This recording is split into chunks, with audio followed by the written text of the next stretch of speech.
I think it is no surprise to listeners of this program that I have always found Fix the Debt and their tiny cousin, I don't know, or their offspring, Kick the Can, which is the millennial version of Fix the Debt, to be a huge joke. We had the head of Kick the Can on this program, didn't we, some time ago? Nick Triano or Nick Triano, or something like that. I don't even remember how that went, other than the fact that he didn't seem to really answer a lot of the questions. Shocking. And you will recall that a couple of weeks ago, Fix the Debt had a Q&A in which I was involved in asking a lot of questions. They shut that down very quickly. Almost the precursor to the Ask JPM, Morgan Chase, anything you want, which they had to actually preemptively cancel because people were tweeting at them so hard. Well, now, sadly, another tragedy has befallen the Fix the Debt people. It has become clear that it's virtually impossible for them to make the case that they are a grassroots organization. They have been, and of course, this was always something they were just pretending, not just for us rubes' benefit, but really more for the benefit of the mainstream media. It's so important that they show that there's just a sea of millennials out there and an ocean of centrist, no-label types of people who just want Washington to get down to business and cut Social Security so that we don't have this multi-generational theft.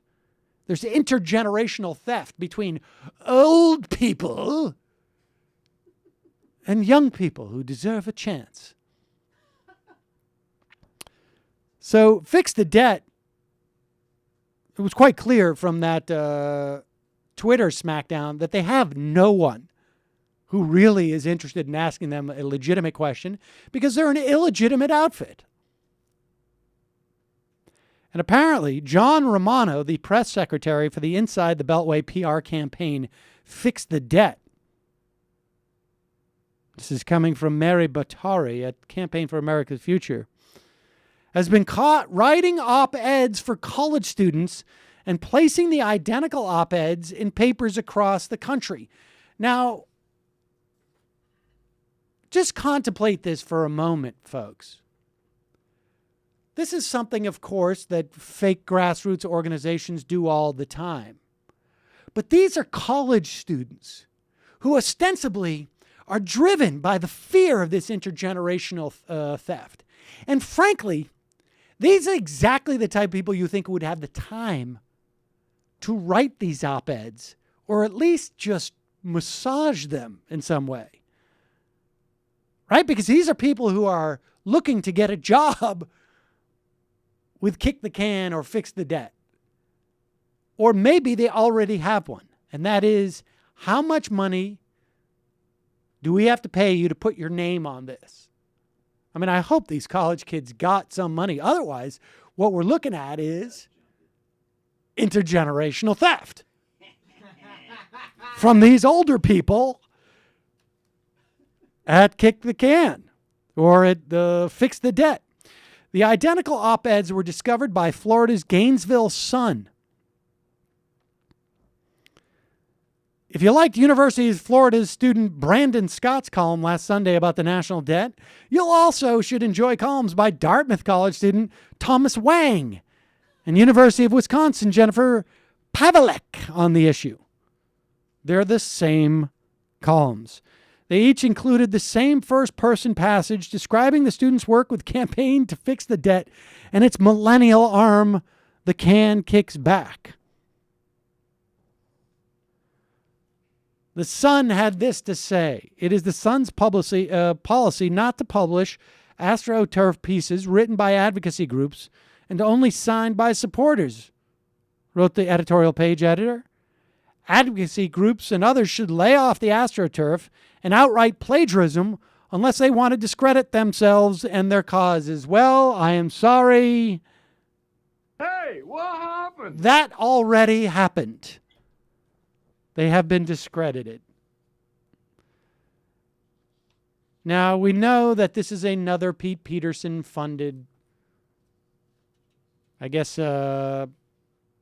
pay to play, I guess, in some ways. He funded $5 million to fix the debt to get it off the ground.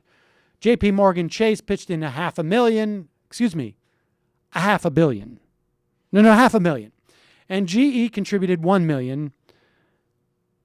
And its entire grassroots network are just basically a series of PR firms. What Fix the Debt fails to tell students is that its leaders, Alan Simpson and Erskine Bowles, they of the Gangnam-style parodies, not only wants to cut Social Security and Medicare for those teat-sucking old people, but it also attacks college students by calling for higher interest rates on student loans. And to change the law to allow those interest rates to kick in even before the student graduates from college. This, folks, is nothing new, and I anticipate we're going to hear more about this.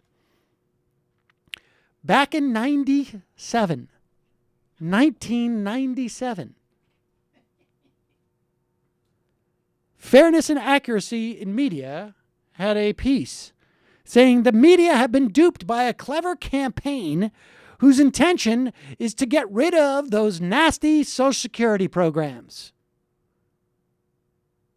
Perhaps the idea of generational warfare was too good a story to question.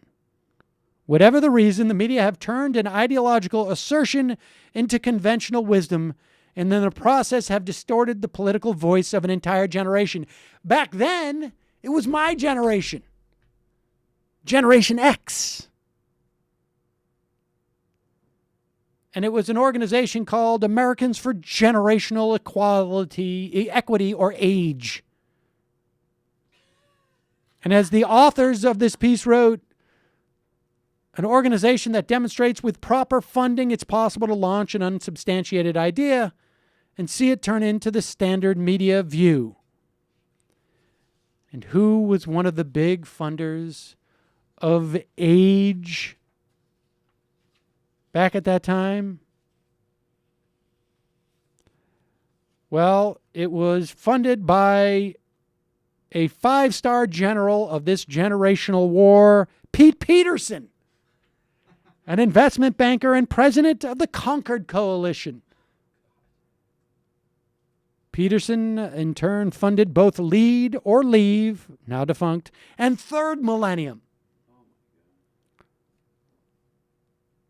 13 of Third Millennium's 40 founders were affiliated with the Madison Center, including Third Millennium board member Jonathan Karl, who at that time was a resident Gen X political analyst at CNN and has moved on to ABC News. So there you have it. Yes, the Third Way was all bound up in that. So, and at the time, their agenda was accepted as post-partisan. Yes, indeed, folks. What is old is new again. Pete Peterson, one of the luxuries, someone tweeted me and asked, "What does Pete Peterson really think that he's going to get a return on his investment for that $1 billion?" And I would say to you, when you have billions upon billions of dollars and you have no way to figure out how to spend it, sometimes your returns on investment are not just in dollars, but in legacy, ladies and gentlemen. And this guy's been working for over 25 years, spending his fortune, which he has made by sucking money out of our economy, to destroy the meager payments to the elderly in this country in their retirement. And what? Go ahead. No, I was just going to say, I was thinking about this morning, how just creepy it is on some level to have all of these resources at your disposal and focus on micro-targeting, essentially just making more people's lives generally worse. Is just, I mean, I'm not saying it's surprising or unexpected, but that particular obsession with those programs and cutting them is, and being so relentless, creepy. It's just the word that keeps occurring to me. It's incredibly creepy. But I mean, look, sometimes it's an easier marker to lay down. Absolutely. If you're going to do good in the world, it's just a drop in the bucket. But if you can do some real damage, that's something that I wonder if he ever got these cuts to Social Security passed, if he would make himself just like a big trophy, or maybe just a statue of himself. I'm just saying, but would you just, that's on some level, obviously completely non-applicable to him. If you sat down and you accomplished that, and you're like, I made all this money doing whatever, and then I worked so hard. Think, look, the bottom line is that for guys like this, Social Security and Medicare represent the cornerstone of a social insurance, social welfare program in this country, which came out came out in part, some was specifically part of the New Deal. And to be able to turn the clock back on that, I think is, it's a feather in a cap. And if you've got a couple billion to spare, I mean, come on. You get to parade around with that hat and that feather in that hat.